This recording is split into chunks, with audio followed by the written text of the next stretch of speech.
We're in Singapore. This city nation is one of the most densely populated places on Earth. However, it's a modern yet somewhat tranquil metropolis. Over 2 days, we're going to show you what Singapore has to offer. On the first episode of our 4-month South Asian adventure, we stop off in the vibrant hub city of Singapore, where we learn its history, sample some amazing food, attend epic National Day celebrations, and learn the secret of how this bustling metropolis balances a busy schedule with tranquility.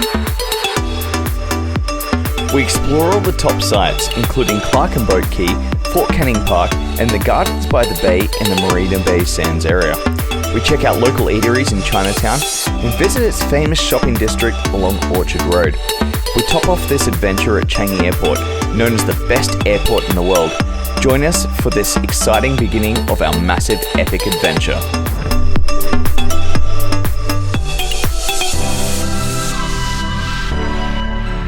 Our adventure embarks from our home city of Queenstown, New Zealand, where we say farewell to winter as shown in our previous video. All right, we're saying goodbye. You ready for an adventure? Let's do it. Let's do it. Travel time. Travel time. Let's do it. Frosty morning.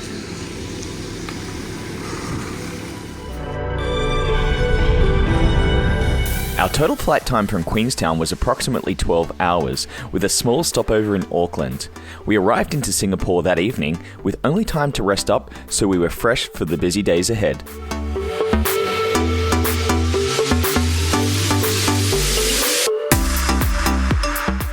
So we are in Singapore. We have started our 4-month adventure throughout South Asia. We're going to do a 2-night layover here in Singapore, and then we're going to head across to the Maldives, where we've got a 1-week scuba diving trip living on board around the Maldives, and then we'll head to Sri Lanka and India, Nepal, Bhutan. We're going to explore all of South Asia over 4 months, so we're super excited.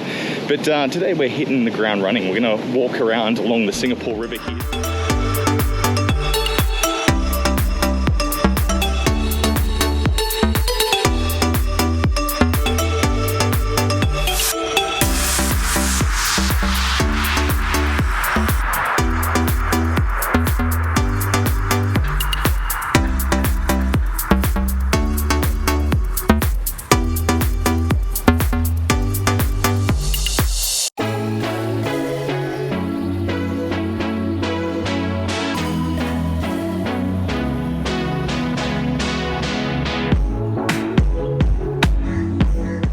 So we're crossing over to Robertson Quay right now, this really funky looking bridge right here. And then we're going to head up to Fort Canning, which is one of the parks down here in this area. Interesting thing about Singapore is not only is it the second most densely populated country in the world, 5.5 million people in one small city state, after Monaco of course, but also as well, this city has a great balance of green spaces and metropolitan life. So there are 40 different parks and reserves in Singapore, and we're going to check out a few today and tomorrow.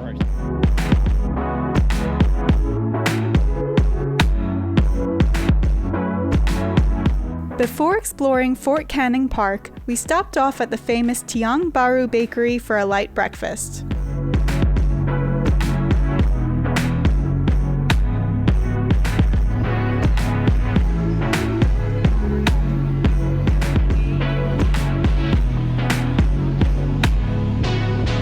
Pretty cool.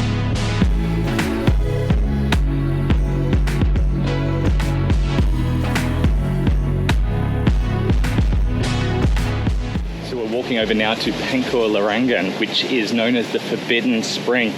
When the British first arrived here in the late early 1800s, the Malay people told them that there was a sacred spring located up on the hill where the old palace of the Singapura used to be. This goes back all the way to the 14th century, and this sacred spring that we see around us here was originally used for the consorts and the wives of the original kings of Singapura. So this was one of the most sacred places up on the hill.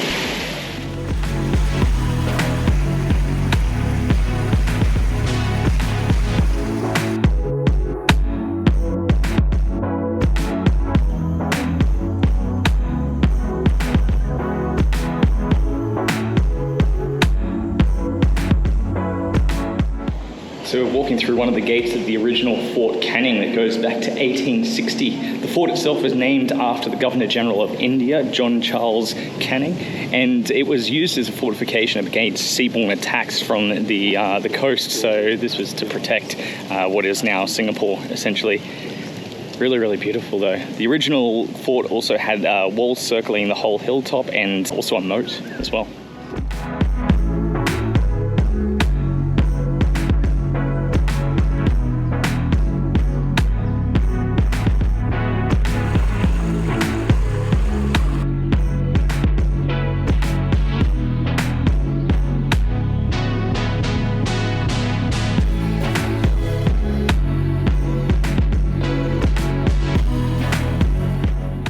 So we're here inside the Battle Box Bunker in Fort Canning, and in this specific room here is where General Percival on the 13th of February 1942 decided to make the harsh and grave decision to surrender to the Japanese. So without any fighting at all, the Japanese came in and took over this bunker.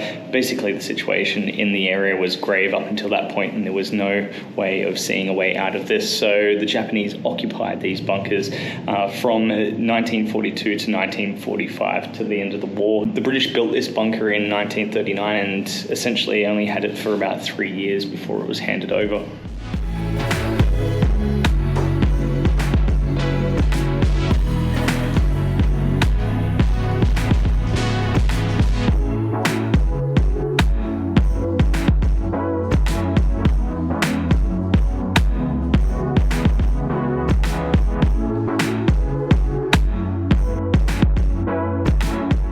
So behind me here we have the cat ladder, and if you have a look right up to the top there, 9 meters above, that's the surface. So it shows how far below we actually are right now.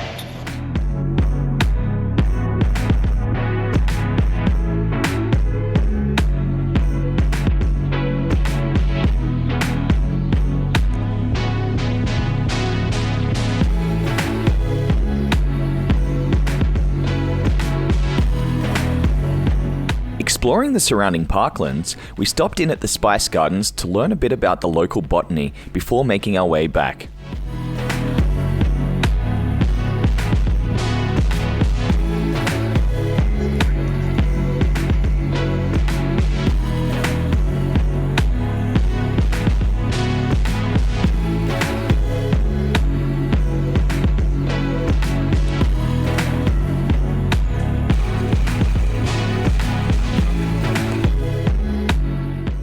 So it's getting close to the heat of the day right now, and it's about 32 degrees Celsius. We're going to head back to the hotel. We're going to stop on the way and have a little bit of lunch. Apparently there's a really good dumpling place down here at Clark Quay. So this is the Longan Osmanthus, and that is, what did you get? Passion fruit ginger soda. And where are we? We are at what is called Darlings Dumpling. Dumpling Darlings. Dumpling Darlings. Yeah. It's closed. In Singapore. I tried it. Oh, so you need a I've never tasted that before. This is a local fruit, Longan Osmanthus, I think, with some sort of flower. How is the passion fruit ginger? delicious. I'm about to try yours. It's kind of like sweet and floral. Almost tastes a bit like honey. Good? Yeah, it's interesting. Okay, so we've got a whole mixture here as an assortment of 5 different dumplings. We've got a vegetarian one there. The momo, which I believe is a vegetarian Nepalese. Oh, that's the momo, sorry. This is the vegetarian. Then we had the pierogi, the fried pierogi. We have smoked duck and the original, which are non-vegetarian. Are you ready? Yes. How's the vegetarian? Pretty good. Pretty good? Yeah. Yeah. Alright, the best way to cool off. It's about 35 degrees Celsius right now in Singapore, so we're going to cool off here. I've just had some acupuncture done because I've got some really bad pain in my right arm. I've had really bad pain for the last week, so hopefully I'm going to be recovered before we start our scuba diving in the Maldives.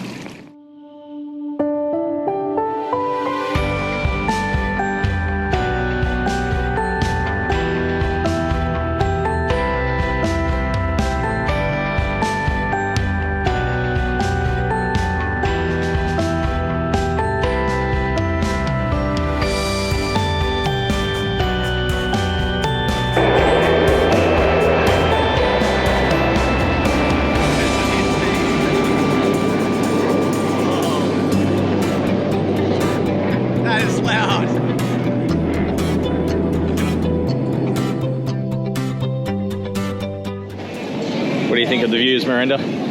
We have the best spot. What did we just order? We ordered Singapore chili. Miranda's lost her voice. I lost my voice, sorry. She can't speak at the moment. We've got some Singapore chili crab and some soft shell crabs. We're going to try it out here. We're down on the river. Beautiful.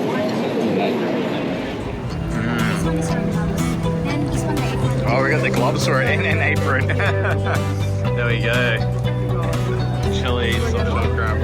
I have to take a video too. It's so loud. That is crazy. Look, there's two of them up.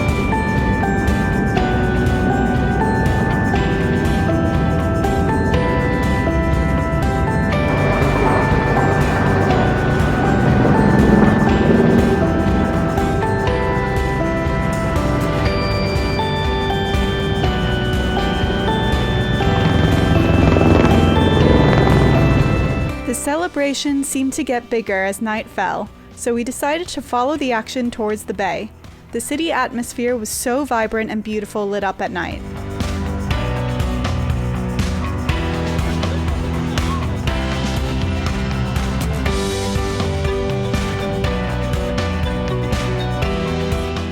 It's pretty crazy right now. We're walking through the crowds. They've got fireworks going off and parades going on, and it's just preparation for the Singapore National Day.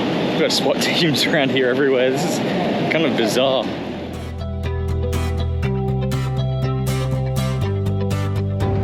It doesn't get any louder than in here.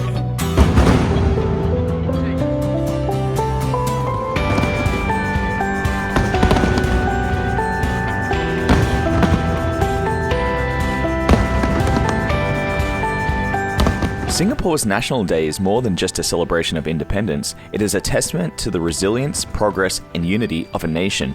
Every 9th of August, citizens and residents alike come together to reflect on the country's journey from a humble fishing village to a global hub of innovation, culture, and opportunity.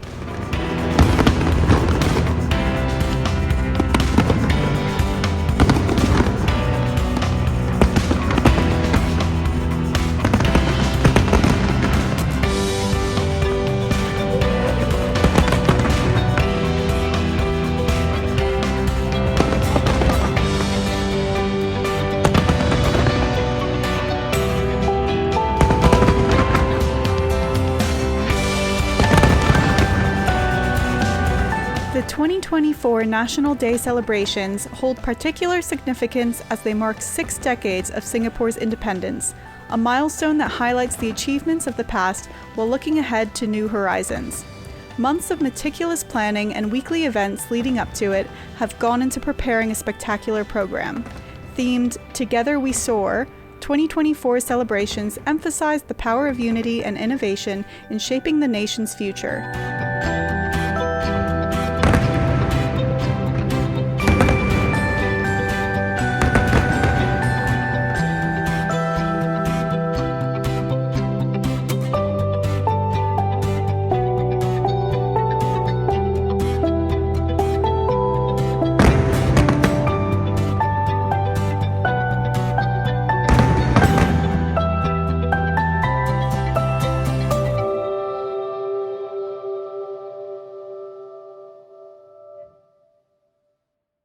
What do you think, Miranda? That was insane. That was so intense. Those were just the test fireworks for the day. I assume so. I don't know. That's the word we got. There were test fireworks, but it seemed like a main event. There were people everywhere. It was packed. We couldn't even get out to the Botanical Gardens on Marina Bay Sands. Like, we're going to have to go out there tomorrow morning, but it was just, those fireworks were intense.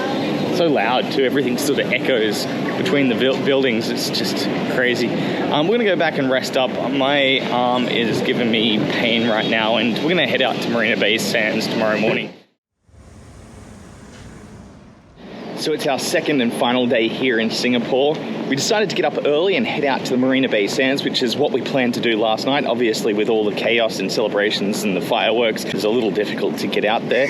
But we chose the perfect time of the day to do it, nice and early in the morning while it's still relatively cool, roughly about 30 degrees Celsius, but it's better than being in the blaring hot sun, I guess. And it's nice and quiet and peaceful out here, so it's really, really nice. We've got a few plans today, and we'll update you along the way, but the plan is to hopefully go out to Orchard Road episode, check out the shopping district, try some local foods, and we're going to spend some time later on in Changi Airport, Singapore's airport, which is known as the best airport in the world. So we'll do a little bit of discovery around there.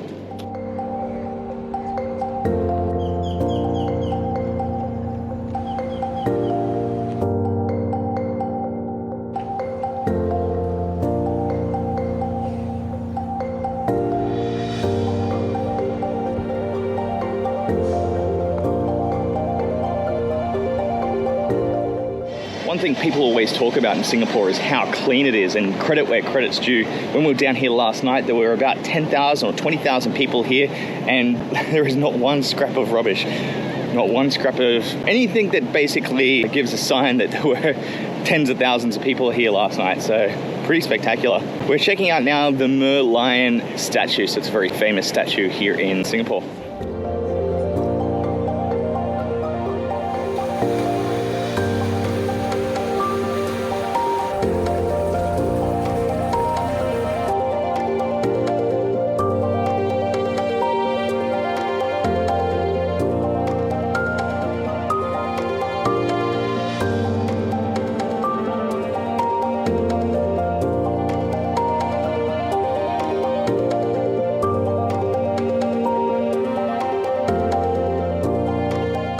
So you might notice that Miranda's been a little bit absent from these videos because she's been recovering from a cold and has lost her voice, but she does want to say hi. Hi. And let you guys know where we are. Where are we?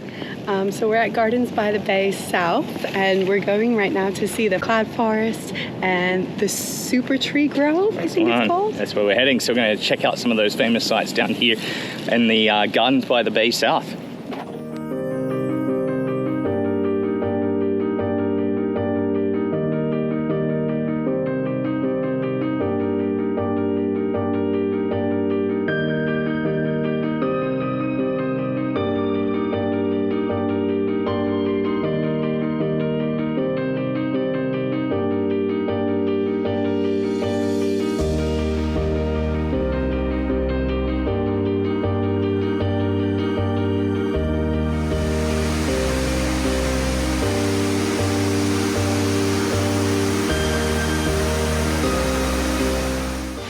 So we've entered into the cloud forest. When we went up to the front desk there, they said it actually takes about 3 hours between the cloud forest and the flower dome. We've only got an hour and a bit, so we're going to do the cloud forest and then we're going to do the super tree grove. But already, as soon as you enter the cloud forest, absolutely magnificent. The temperature drops so much because obviously cloud forests are located high up in the mountains where it rains and it's nice and cool. So they completely mimic that climate and environment, but it's just a wonder around here. What do you think, Miranda? Absolutely stunning. Just can't stop taking photos and videos.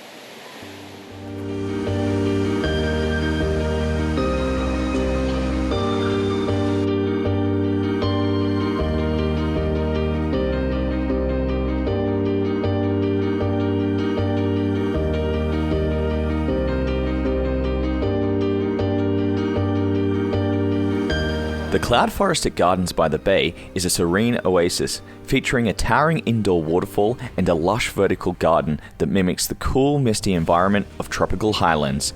It offers visitors an immersive journey through nature's beauty and the importance of conservation.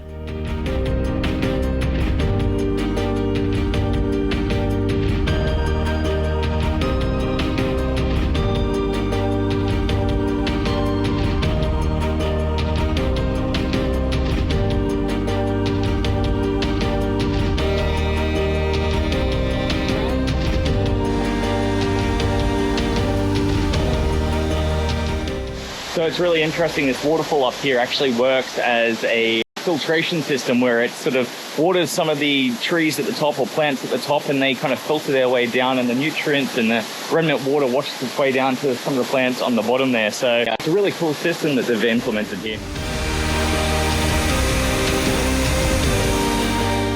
Singapore's Gardens by the Bay is a breathtaking fusion of nature and innovation, showcasing lush greenery and futuristic design. Home to iconic attractions like the Super Tree Grove and Cloud Forest, it stands as a testament to the city's vision of sustainable urban living.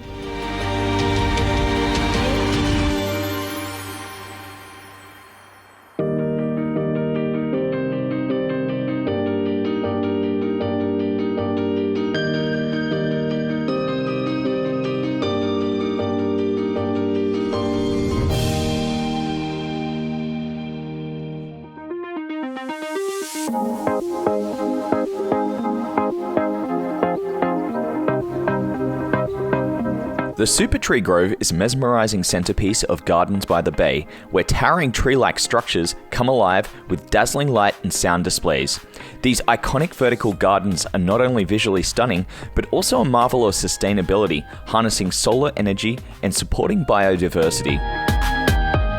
So that was the Gardens by the Bay. What did you think, Jackie?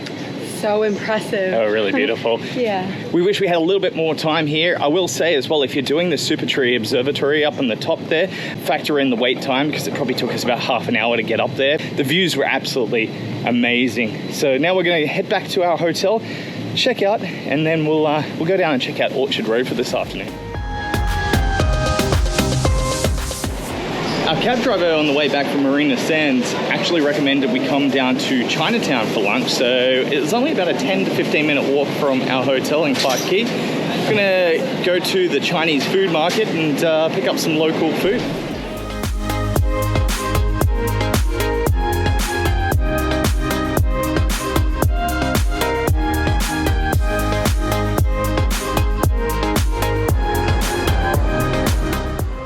Here at the Chinatown complex. Up on the second floor, they've got all these stands, these food stands known as hawkers. So we're going to look at some of these hawkers and figure out what we want to buy. All traditional Chinese style foods, a lot of them mixed with the Singaporean flair. So I've got here the traditional Hainanese chicken, roast chicken there, and it's a veggie set with some bok choy there and some soup, some rice with chili and ginger, and to drink, this is a honey lemon juice with chia seeds. Really cool. Where are we heading now, Chicky? Orchard Road. We're in Orchard Road right now, Singapore's famous shopping district. Because we're traveling for 4 months, we're not actually doing that much shopping. We just thought we'd have a little bit of a look around and walk around, check out what makes this place so famous, and then we'll head back and spend a little time at Changi Airport, which has been voted as the best airport in the world.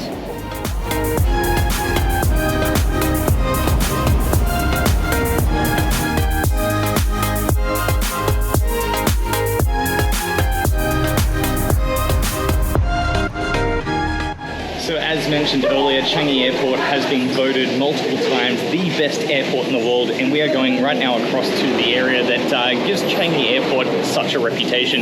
It's known as, what is it? The Jewel. The Jewel. What will we find in the Jewel, Miranda? Lots of fun things. I believe there is the Jewel Tower. There's a lot of different restaurants. There's a Vortex waterfall. Vortex waterfall. There's, a canopy walk, all sorts of stuff. And we've come here intentionally with quite a few hours before our flight. So we've got about 5 or so, 6 hours before our flight departs. So we're going to spend a few hours here in the Jewel, maybe grab some early dinner, and then we'll go back and check in and board our flight to Malé. So the next part of the trip is the Maldives. We'll be heading over there and doing some scuba diving over a week on a liveaboard scuba diving trip. Should be a lot of fun. So excited. Let's do it.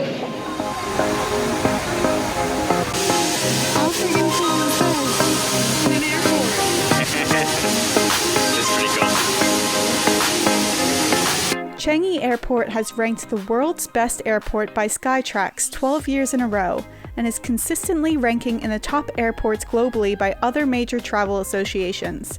It is a marvel to experience.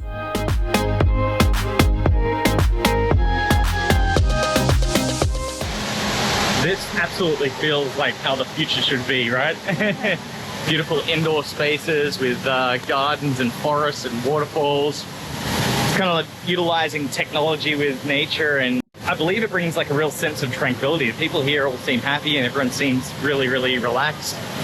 Cool thing about the airport as well is they really focus on sanitation. All the handrails have been UV disinfected, so everything's all about doing things in a good and safe way, and also an environmentally conscious way. That's one of the things we took from Singapore. Like I said, one of the densest cities in the world, densely populated cities in the world, but they really do it in a way that doesn't feel so overly packed. It's just beautiful and tranquil. It's lovely with this.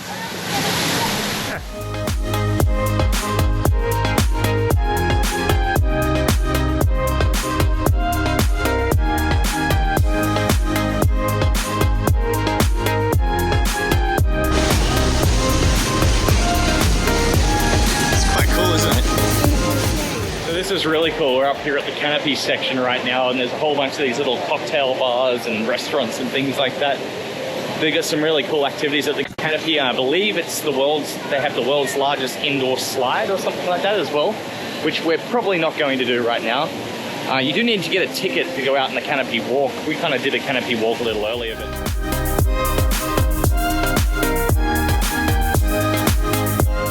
So we're at this Bornean restaurant here in the Jewel in Singapore Airport, Changi. I'm gonna try their special iced tea, which has a fruit from the rainforests and jungles of Borneo used as a sweetener. The place is called Canteen. That is insane. That is insanely good. Oh my god.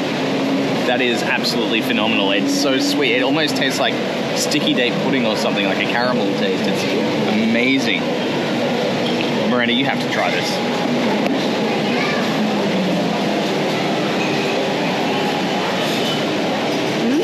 Delicious, right?